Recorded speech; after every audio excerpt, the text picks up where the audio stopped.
बृहस्पतिवार की कथा इस प्रकार है। भारतवर्ष में एक प्रतापी राजा राज करता था। वह बड़ा ही प्रतापी और दानी था। वह प्रतिदिन मंदिर में दर्शन करने जाता, ब्राह्मण और गुरु की सेवा किया करता था। उसके घर से कोई भी निराश होकर नहीं लौटता था तथा वह प्रत्येक गुरुवार को व्रत रखता एवं पूजन करता था। हर दिन गरीबों की सहायता करता था, उनके भोजन पानी की व्यवस्था करता था। परंतु यह सब बातें उसकी रानी को अच्छी नहीं लगती थी। वह ना तो व्रत करती थी और ना ही किसी को पैसे दान में देती थी और राजा को भी ऐसा करने से मना करती थी। एक समय की बात है जब राजा शिकार खेलने को वन में गए थे और घर पर केवल रानी और दासी ही थी। उसी समय भगवान बृहस्पति एक साधु का रूप धारण करके आए और राजा के दरवाजे पर भिक्षा मांगने लगे। रानी से भिक्षा मांगी तो वह कहने लगी कि हे साधु महाराज, मैं इस दान और पुण्य से तंग आ गई हूँ। मेरे से तो घर का कार्य ही समाप्त नहीं होता है, इसीलिए इस कार्य के लिए तो पतिदेव ही बहुत हैं। अब आप इस प्रकार की कृपा करें कि मेरा सारा धन नष्ट हो जाए ताकि मैं बिल्कुल आराम से रह सकूं। साधु महाराज बोले, हे देवी, तुम तो बड़ी विचित्र हो। संतान और धन से क्या कोई कभी दुखी होता है? इसको तो सभी चाहते हैं। पापी भी धन और पुत्र की इच्छा करते हैं। अगर तुम्हारे पास धन अधिक है तो भूखे मनुष्यों को भोजन करवाओ, ब्राह्मणों को दान दो, प्याऊ लगवाओ, धर्मशालाएं बनवाओ, तालाब बनवाओ, कुआं बावड़ी, बाग बगीचों आदि का निर्माण करवाओ तथा निर्धन मनुष्यों की कुंवारी कन्याओं का विवाह करवाओ। अनेक यज्ञ आदि धर्म कार्य करो। इस प्रकार के कर्मों से आपके कुल का और आपका नाम परलोक में सार्थक होगा और आपको स्वर्ग की प्राप्ति होगी। परंतु वह रानी इन सभी बातों से बिल्कुल भी खुश नहीं हुई। वह बोली, हे साधु महाराज, मुझे ऐसे धन की कोई भी आवश्यकता नहीं है जिसको मैं और मनुष्यों को दान में देती फिरूं तथा जिसको रखने संभालने में ही मेरा सारा समय नष्ट हो जाए। साधु महाराज ने कहा, हे देवी, अगर आपकी यही इच्छा है तो ऐसा ही होगा। मैं तुम्हें जैसा बताता हूँ तुम बिल्कुल वैसा ही करना। बृहस्पतिवार के दिन घर को गोबर से लीपना, अपने केसों को धोना, केसों को धोते समय स्नान करना, राजा को कहना वो मांस मदिरा खाए, कपड़े धोबी के यहाँ धुलने को डालना। इस प्रकार 7 बृहस्पतिवार करने से तुम्हारी समस्त धन संपत्ति नष्ट हो जाएगी। यह कहकर वह साधु महाराज वहां से अंतर्ध्यान हो गए। रानी ने साधु महाराज के कहने के अनुसार बिल्कुल वैसा ही किया। 3 बृहस्पतिवार ही बीते थे कि उसकी सारी धन संपत्ति नष्ट हो गई। अब भोजन के लिए भी दोनों समय परिवार तरसने लगा तथा सांसारिक भोगों से दुखी रहने लगा। तब वह राजा अपनी रानी से कहने लगा, हे रानी, तुम यहाँ पर रहो, मैं दूसरे देश को जाऊं, क्योंकि मुझे यहाँ पर सभी मनुष्य जानते हैं, इसीलिए कोई कार्य भी नहीं कर सकता। देश चोरी परदेश भिक्षा के बराबर होती है। ऐसा कहकर राजा परदेश में चला गया। वहां जंगल में जाता, लकड़ी काट कर लाता और शहर में जाकर बेचता। इस तरह जीवन व्यतीत करने लगा। इधर राजा के बिना रानी और दासी दुखी रहने लगी। उन दोनों को किसी दिन भोजन मिलता और किसी दिन जल पीकर ही रह जाती। एक समय रानी और दासी को 7 दिन बिना भोजन के व्यतीत हो गए। तो रानी ने अपनी दासी से कहा कि हे दासी, यहाँ पास ही के नगर में मेरी बहन रहती है, वह बड़ी धनवान है, तो उसके पास जाकर 5 शेर बेजर मांग कर ले आ, जिससे कुछ समय के लिए गुजर हो जाएगी। इस प्रकार रानी की आज्ञा मानकर दासी रानी की बहन के पास गई। तो रानी की बहन उस समय पूजन कर रही थी, क्योंकि उस रोज बृहस्पतिवार का दिन था। जब दासी ने रानी के बहन को देखा तब उससे कहने लगी, हे रानी, मुझे तुम्हारी बहन ने भेजा है, मुझे 5 शेर बेजर दे दो। इस प्रकार दासी ने अनेक बार कहा, परंतु रानी ने उत्तर नहीं दिया, क्योंकि वह उस समय बृहस्पतिवार की कथा सुन रही थी। इस प्रकार जब दासी को किसी प्रकार का उत्तर नहीं मिला तो वह बहुत दुखी हुई और क्रोधवश लौटकर अपने गांव को आकर रानी के पास आकर बोली, हे रानी, आपकी बहन तो बहुत ही धनी है। वह छोटे लोगों से बात भी नहीं करती, क्योंकि मैंने उनसे कहा तो उन्होंने कोई उत्तर ही नहीं दिया। मैं वापस चली आई। रानी बोली, हे दासी, इसमें उसका कोई भी दोष नहीं है। जब बुरे दिन आते हैं तब कोई सहारा नहीं देता। अच्छे बुरे का पता विपत्ति में ही लगता है। जो ईश्वर की इच्छा होगी वही होगा। यह सब तो हमारे भाग्य का ही दोष है। इधर उस रानी की बहन ने सोचा कि मेरी बहन की दासी आई थी, परंतु मैं उससे नहीं बोली, इससे वह बहुत दुखी हुई होगी। यह सोच कथा को सुन और विष्णु भगवान का पूजन कर वह रानी अपनी बहन के घर चल दी और आकर अपनी बहन से कहने लगी, हे बहन, मैं बृहस्पतिवार का व्रत कर रही थी जब तुम्हारी दासी आई, परंतु जब तक कथा होती है तब तक ना तो उठते हैं और ना ही बोलते हैं, इसीलिए मैं ना बोली। कहो दासी, क्यों आई थी? रानी बोली, हे बहन, हमारे घर पर अनाज नहीं था। वैसे तो तुमसे कोई बात छुपी हुई नहीं है, इस कारण मैंने दासी को तुम्हारे पास 5 शेर बेजर के लिए भेजा था। रानी की बहन बोली, बृहस्पति भगवान सभी की मनोकामनाएं पूर्ण करते हैं। देखो, शायद तुम्हारे घर में ही अनाज रखा हो। इस प्रकार का वचन जब रानी ने सुना तो वह अपने घर के अंदर गई। वहां उसे एक घड़ा बेजर से भरा मिल गया। तब वह रानी और दासी बहुत ही खुश हुई। दासी कहने लगी, हे रानी, देखो, वैसे ही हमको भोजन नहीं मिलता तो हम रोज ही व्रत रखते हैं। अगर इनसे व्रत की विधि और कथा पूछ लो तो हम भी किया करेंगे। रानी ने अपनी बहन से पूछा, हे बहन, बृहस्पतिवार का क्या नियम है? तब रानी की बहन ने बताया, बृहस्पतिवार के व्रत में चने की दाल और मुनक्का से भगवान विष्णु का केले की जड़ में पूजन करें तथा दीपक जलाएं, पीला भोजन करें तथा कथा सुने। इस प्रकार करने से गुरु भगवान प्रसन्न होते हैं, अन्न पुत्र धन देते हैं, मनोकामनाएं पूरी करते हैं। इस प्रकार रानी और दासी दोनों ने निश्चय किया कि दोनों ही बृहस्पति भगवान का पूजन जरूर करेंगी। 7 रोज बाद बृहस्पतिवार आया तो उन्होंने व्रत रखा। दासी गुड़साल में जाकर चना और गुड़ बीन लाई तथा उसकी दाल से केले की जड़ का तथा विष्णु भगवान का पूजन किया। अब भोजन पीला कहाँ से आए? दोनों बड़ी दुखी हुई, परंतु उन्होंने व्रत किया था, इसीलिए गुरु भगवान प्रसन्न थे। 2 थालों में सुंदर पीला भोजन लेकर आए और वह भोजन दासी को देकर बोले, हे दासी, यह भोजन लो, यह तुम्हारे और रानी के लिए है, तुम दोनों भोजन कर लेना। दासी भोजन को पाकर बहुत प्रसन्न हुई और रानी से बोली, चलो रानी, भोजन कर लो।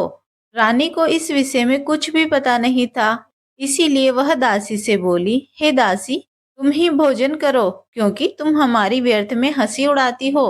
दासी बोली कि एक महात्मा भोजन दे गए हैं। रानी कहने लगी, वह भोजन तेरे लिए दे गए हैं, तू ही भोजन कर ले। दासी ने कहा, वह महात्मा हम दोनों को 2 थाल में भोजन दे गए हैं, इसीलिए हम और तुम दोनों साथ साथ भोजन करेंगे।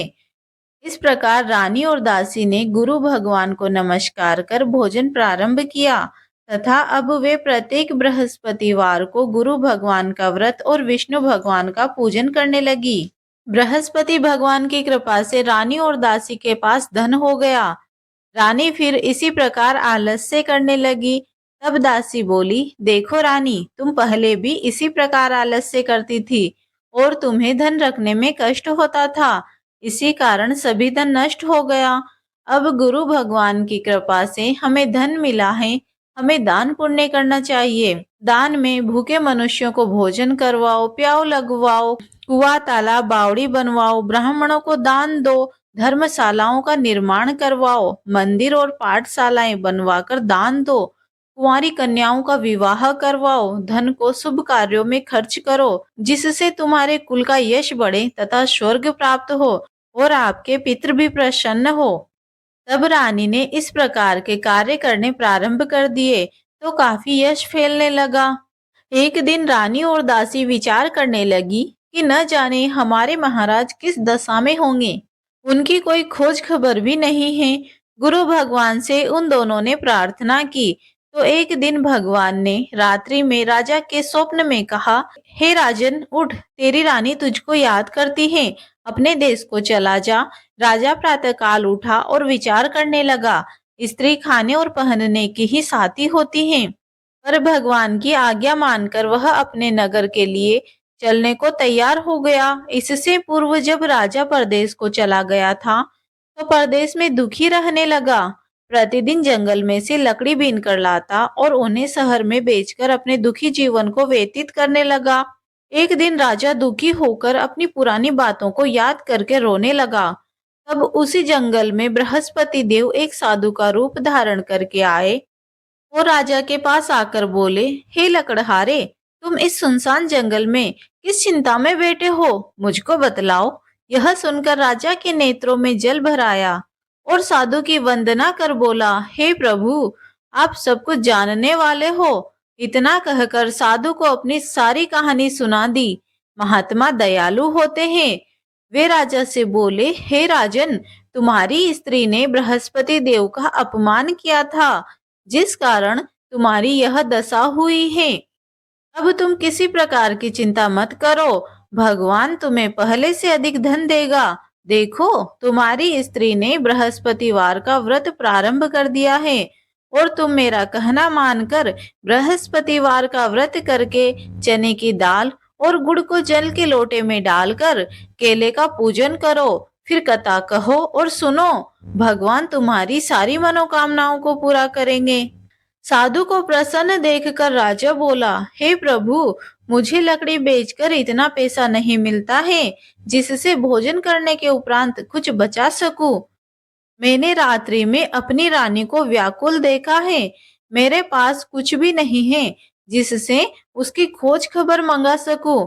और फिर मैं बृहस्पति देव की कौन सी कथा कहूं, यह भी तो मुझको मालूम नहीं है। साधु ने कहा, राजन, तुम किसी बात की चिंता मत करो। बृहस्पतिवार के दिन रोजाना की तरह लकड़ियां लेकर शहर को जाना। तुमको रोज से दुगना धन प्राप्त होगा, जिससे तुम भली भांति भोजन कर लोगे तथा बृहस्पति देव की पूजा का सामान भी आ जाएगा। बृहस्पतिवार की कहानी इस प्रकार से है। प्राचीन काल में एक ब्राह्मण था। वह बहुत ही निर्धन था। उसके कोई भी संतान नहीं थी। वह नित्य पूजा पाठ करता, परंतु उसकी स्त्री बहुत मलिनता के साथ रहती थी। वह न तो स्नान करती थी और न किसी देवता की पूजा किया करती थी। प्रातः काल उठते ही भोजन करती थी, बाद में कोई अन्य कार्य करती थी। इससे ब्राह्मण देवता बड़े दुखी थे। बेचारे बहुत कुछ कहते थे, किंतु उसका कोई परिणाम ही नहीं निकलता था। भगवान की कृपा से उस ब्राह्मण की स्त्री के कन्या रूपी रत्न पैदा हुई और वह कन्या अपने पिता के घर में बड़ी होने लगी। वह बालिका प्रातः स्नान करके विष्णु भगवान का जाप करने लगी, बृहस्पतिवार का व्रत करने लगी। अपने पूजा पाठ को समाप्त करके स्कूल जाती तो अपनी मुट्ठी में जौ भर कर ले जाती और पाठशाला जाने के मार्ग में डालती जाती। वह जो स्वर्ण के हो जाते तो लौटते समय उनको बीनकर घर ले आती थी। एक दिन वह बालिका सूप में सोने की जौ को फटक कर साफ कर रही थी, तो उसके पिता ने उसको देख लिया और कहा, हे बेटी, सोने के जौ को फटकने के लिए सोने का सूप होना चाहिए। दूसरे दिन बृहस्पतिवार था। इस कन्या ने व्रत रखा और बृहस्पति देव से प्रार्थना करके कहा, हे प्रभु, यदि मैंने आपकी पूजा सच्चे मन से की हो तो मेरे लिए सोने का सूप दे दो। बृहस्पति देव ने उसकी प्रार्थना को स्वीकार किया। रोजाना की तरह वह कन्या जौ फैलाती हुई स्कूल को गई और जब लौटकर जौ बीन रही थी तो बृहस्पति देव की कृपा से रास्ते में सोने का सूप मिला। उसे वह घर ले आई और उससे जौ साफ करने लगी, परंतु उस लड़की की माँ का वही हाल रहा। एक दिन की बात है कि वह कन्या सोने के सूप में जौ साफ कर रही थी। उसी समय उस शहर का राजपुत्र वहां से होकर निकला। इस कन्या के रूप और कार्य को देखकर मोहित हो गया और अपने घर जाकर भोजन तथा जल त्याग कर उदास होकर लेट गया। राजा को इस बात का पता लगा तो अपने मंत्रियों के साथ अपने पुत्र के पास गए और बोले, हे पुत्र, तुम्हें किस बात का कष्ट है? क्या किसी ने तुम्हारा अपमान किया है या फिर कोई और कारण है? जो भी है वह कहो, मैं वही कार्य करूंगा जिससे आपको प्रसन्नता हो। राजकुमार ने अपने पिता की बातें सुनी और कहा, हे पिताजी, आपकी कृपा से मुझे किसी बात का दुख नहीं है और ना ही किसी ने मेरा अपमान किया है, परंतु मैं उस लड़की के साथ विवाह करना चाहता हूँ जो सोने के सूप में जौ साफ कर रही थी। यह सुनकर राजा आश्चर्य में पड़ गया और बोला कि हे पुत्र, इस तरह की कन्या का पता तुम ही लगाओ। मैं उसके साथ तुम्हारा विवाह अवश्य करवा दूंगा। राजकुमार ने अपने पिता के वचन सुनने के बाद उस लड़की के घर का पता बतलाया। राजकुमार के बताए पते के अनुसार मंत्री उस लड़की के घर गए और ब्राह्मण कन्या का विवाह राजकुमार के साथ संपन्न हुआ। कन्या के घर से जाते ही पहले की भांति उस ब्राह्मण के घर में दरिद्रता का निवास हो गया। अब भोजन के लिए भी अन्न बड़ी मुश्किल से मिलता था। एक दिन दुखी होकर वह ब्राह्मण देवता अपनी पुत्री के पास गए। बेटी ने अपने पिता की दुखी हालत को देखकर माँ का समाचार पूछा। तब ब्राह्मण ने सभी हाल कह सुनाया। कन्या ने बहुत सा धन देकर अपने पिता को विदा किया। इस तरह ब्राह्मण का कुछ समय सुखपूर्वक व्यतीत हुआ। कुछ दिन बाद फिर वही हाल हो गया। ब्राह्मण फिर अपनी कन्या के पास गया और सभी हाल कह डाला। तो लड़की बोली, हे पिताजी, आप माताजी को यहाँ ले आइए। मैं उन्हें यह विधि बता दूंगी जिससे आपकी गरीबी दूर हो जाएगी। तब ब्राह्मण देवता अपने स्त्री को साथ लेकर बेटी के घर पहुंचे तो पुत्री अपनी माँ को समझाने लगी, हे माँ, तुम प्रातः काल उठकर प्रथम स्नान आदि से निवृत्त होकर भगवान विष्णु का पूजन करो, सब दरिद्रता दूर हो जाएगी। परंतु उसकी माँ ने उसकी एक भी बात नहीं सुनी और प्रातःकाल उठकर अपनी पुत्री के बच्चों की झुटन को खा लेती थी। एक दिन उसकी पुत्री को बहुत ज्यादा क्रोध आ गया और कोठरी से सारा सामान निकाल दिया और उसमें अपनी माँ को बंद कर दिया। प्रातःकाल उठकर उसमें से माँ को निकाला तथा स्नान आदि कराकर पूजा पाठ करवाया तो उसकी माँ की बुद्धि थोड़ी ठीक हो गई और फिर प्रत्येक बृहस्पतिवार का व्रत करने लगी। इस व्रत के प्रभाव से उसकी माँ भी बहुत धनवान हो गई तथा पुत्रवती हो गई और बृहस्पति देव जी की कृपा से स्वर्ग को प्राप्त हो गई तथा वह ब्राह्मण भी सुखपूर्वक इस लोक से सुख भोग कर स्वर्ग को प्राप्त हुए। इस तरह कहानी सुनाकर साधु देवता वहां से लोप हो गए। धीरे धीरे समय व्यतीत होने पर फिर बृहस्पतिवार का दिन आया तो राजा जंगल से लकड़ी काटकर किसी शहर में बेचने गया। उसे उस दिन और दिन की अपेक्षा अधिक धन मिला। राजा ने चना गुड़ आदि लाकर बृहस्पतिवार का व्रत किया। उस दिन से उसके सभी क्लेश दूर हुए, परंतु जब दोबारा बृहस्पतिवार आया तो वह व्रत करना ही भूल गया। इस कारण बृहस्पति भगवान नाराज हो गए। उसी दिन उस नगर के राजा ने विशाल यज्ञ का आयोजन किया तथा शहर में यह घोषणा करवा दी कि कोई भी मनुष्य भोजन ना बनाए तथा आग भी ना जलाए। समस्त लोग मेरे यहाँ भोजन करने आए। इस आज्ञा को जो नहीं मानेगा उसे फांसी की सजा दे दी जाएगी। इस तरह की घोषणा संपूर्ण नगर में करवा दी गई। राजा की आज्ञा अनुसार नगर के सभी लोग भोजन करने गए, लेकिन लकड़हारा कुछ देर से पहुंचा, इसीलिए राजा उसको अपने साथ घर ले गए और ले जाकर भोजन करा रहे थे तो रानी की दृष्टि उस खूंटी पर पड़ी जिस पर उसने अपना हार लटका रखा था। वह वहां दिखाई नहीं दिया तो रानी ने हार की चोरी के अपराध में लकड़हारे को सिपाही बुलवाकर जेल खाने में डलवा दिया। जब राजा जेल खाने में गया तो बहुत दुखी होकर विचार करने लगा कि न जाने कौन से पूर्व जन्म के कर्म हैं जिसके कारण मुझे ऐसा दुख प्राप्त हुआ। फिर राजा उसी साधु महाराज को याद करके रोने लगा जो उसे जंगल में मिले थे। उसी तत्काल बृहस्पति देव साधु के रूप में प्रकट हो गए और उसकी दशा को देखकर कहने लगे, अरे मूर्ख, तूने बृहस्पति देवता की कथा नहीं की, इस कारण तुझे दुख प्राप्त हुआ।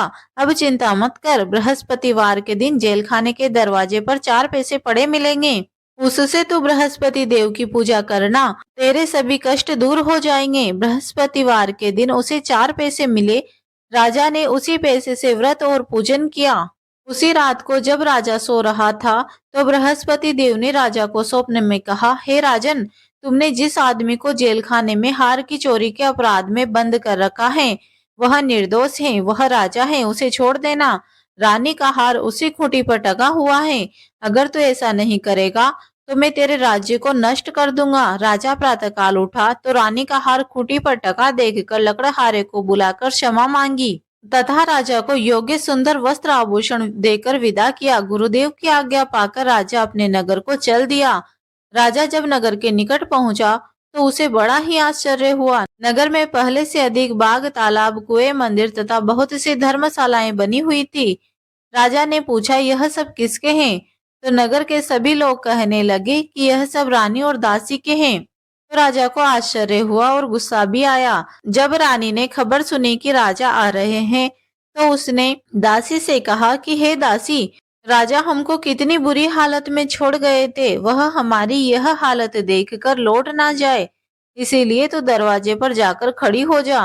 रानी की आज्ञा अनुसार दासी दरवाजे पर खड़ी हो गई। जब राजा आए तो उन्हें अपने साथ अंदर ले आई। तब राजा ने क्रोध करके अपनी तलवार निकाली और पूछने लगा, यह बताओ कि यह धन तुम्हें कैसे प्राप्त हुआ? तब रानी ने कहा कि यह धन तो हमें बृहस्पति देव की कृपा से प्राप्त हुआ है। राजा ने निश्चय किया कि 7 रोज बाद तो सभी बृहस्पति देव का पूजन करते हैं, परंतु मैं रोजाना दिन में 3 बार कहानी कहा करूंगा और रोज व्रत किया करूंगा।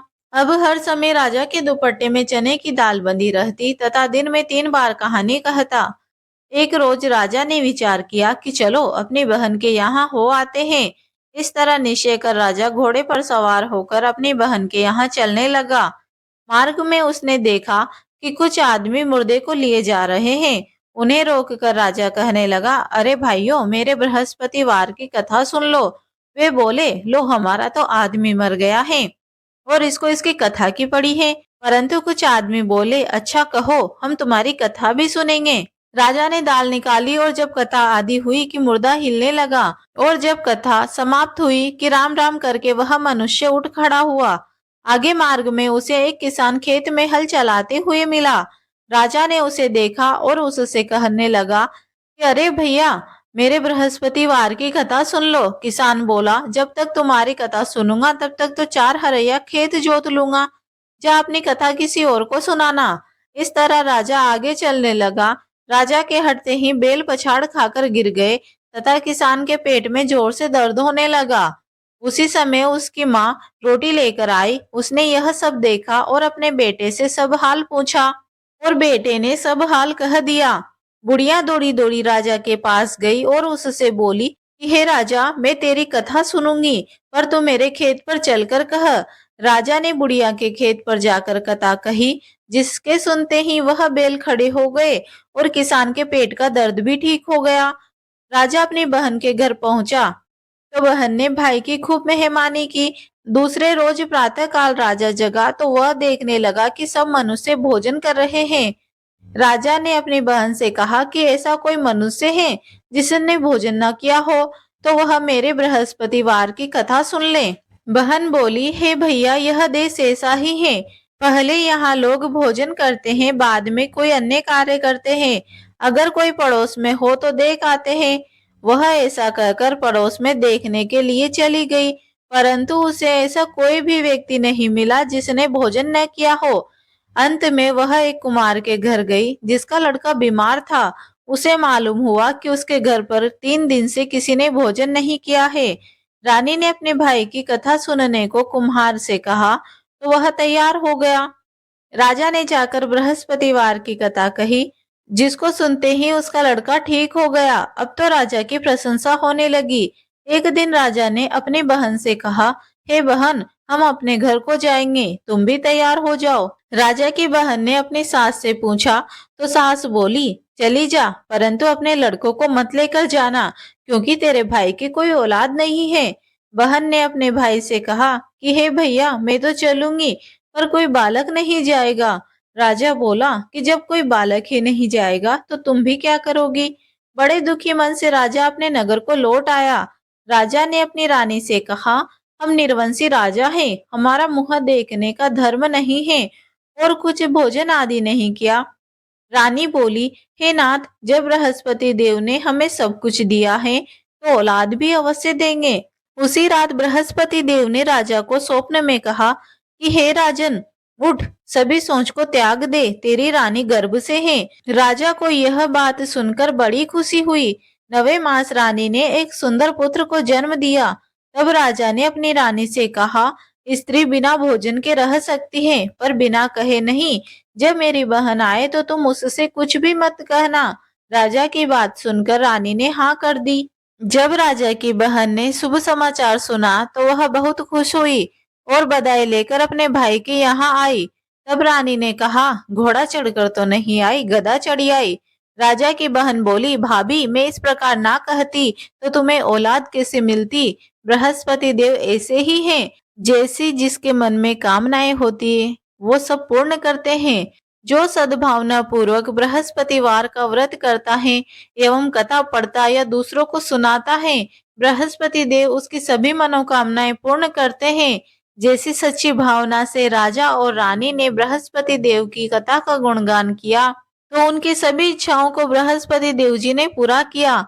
इसीलिए सभी को कथा सुनने के बाद प्रसाद लेकर जाना चाहिए। हृदय से उनका मनन करते हुए जयकारा बोलना चाहिए। बोलो बृहस्पति देव भगवान की जय।